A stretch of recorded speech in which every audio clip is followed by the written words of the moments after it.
अब MCU horror भी होने लगा है। उसकी पहली शुरुआत डॉक्टर स्ट्रेंज 2 से हो चुकी है। वैसे डॉक्टर स्ट्रेंज 2 में हमें इतना हॉरर नहीं दिखाया गया, पर शुरुआत वहीं से हुई। पर अब हमें फुल ऑफ हॉरर मिलता है वेयरवुल्फ बाय नाइट में। ये एक स्पेशल प्रेजेंटेशन शॉर्ट फिल्म है और वो भी 50 मिनट की। इन 50 मिनट में बहुत ही अच्छी स्टोरी कवर की गई है। इसकी स्टोरी बहुत ही सिंपल है। तो हम कहानी की तरफ आते हैं। सो एक मॉन्स्टर किलर यूलिसियस ब्लडस्टोन मर गया है, तो फिर उसकी वाइफ वर्सिया चाहती है कि उसकी कोई जगह ले, तो कुछ मॉन्स्टर किलर को इनवाइट करती है अपनी जगह पर। देन वहाँ पर आते हैं जैक रसल और एल्सा ब्लडस्टोन। ये बहुत मशहूर किलर हैं। एल्सा ब्लडस्टोन बेटी है यूलिसियस की। वर्सियस उन सबको ब्लडस्टोन हासिल करने के लिए उन्हें टास्क देती है। जो भी उसे हासिल करेगा तो वो उसका होगा। सो वो एक भूल भुलैया में जाते हैं और वहाँ पर एक मॉन्स्टर होता है जिसका नाम है टेड, और वो जैक रसल का फ्रेंड है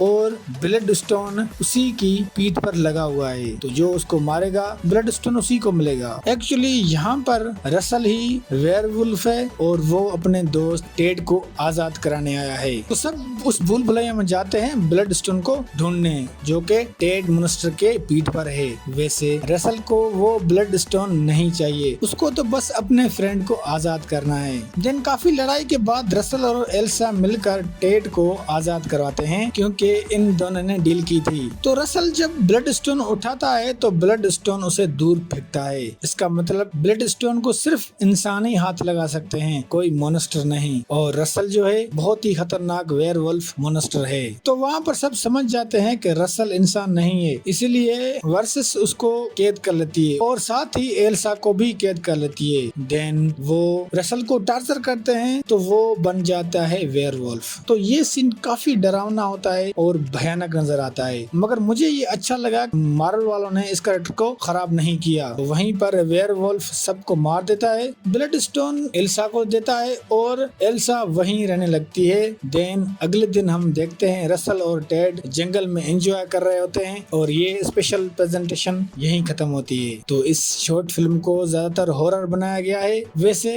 हॉरर होना भी चाहिए, क्योंकि मजा तब आता है जब किसी कैरेक्टर को उसी तरह दिखाओ जिस तरह किसी राइटर ने उसको बनाया हो। और मार्वल वालों ने भी यहाँ पर डायरेक्टर को आजादी दी थी, तुम्हें अपनी मर्जी से कैरेक्टर को डेवलप करो। तो ये यार अच्छी बात है डायरेक्टर को आजादी देना, क्योंकि वो फिर अपनी कोशिश करता है अपने काम को बेस्ट बनाने में। दूसरी बात कि इस शॉर्ट फिल्म को एक अलग और यूनिक तरीके से दिखाया गया है। पूरा अंधेरा है और CGI का थोड़ा बहुत प्रॉब्लम है, कहीं पर लाइट ज्यादा है तो कहीं पर कम, पर हमें जो चीज देखनी थी हमने वो देख ली, ज्यादा उसका असर नहीं है। एल्सा ब्लडस्टोन का रोल प्ले कर रही लॉरा ने सच में बहुत ही कमाल की परफॉर्मेंस की है। शुरू से लेके लास्ट तक हमें ये रियलाइज करवाया कि सच में एक हॉरर कैसा होता है और उसमें डर कैसा होता है। तो दोस्तों ये था हमारा रिव्यू। अगर अच्छा लगे तो लाइक करो और हमारे चैनल को सब्सक्राइब करो।